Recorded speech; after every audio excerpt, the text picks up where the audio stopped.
ರಾಘವಗೆ ಕಾಣ್ತಾ ಇವಳಿಂದ. ಆದರೆ ಜಾನಕಿಯೇ ಹೌದು ಎನ್ನುವುದನ್ನು ಸ್ಪಷ್ಟೀಕರಿಸುವುದಾದರೂ ಎನ್ನುವುದರ ಬಗ್ಗೆ ಯೋಚನೆ ಮಾಡಿದವನೇ ನಾನು.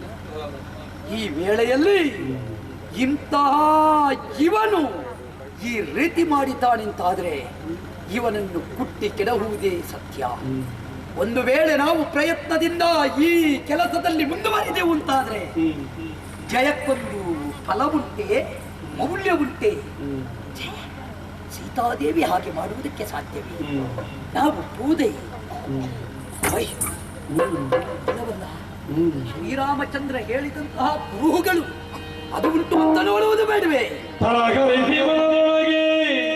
ತನ್ನುಡೆಯ ರಾಮ ಕುರುಹುಗಳು ಬೇಡುದನು ಕಾಡನಿತ್ತೀಮ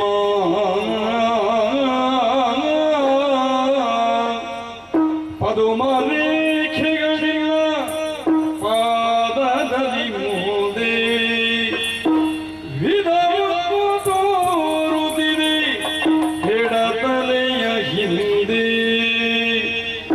ಮಚ್ಚಲ ನೋಡಿ ಬಲ ತೊಡೆಯುವುದಿಲ್ಲ.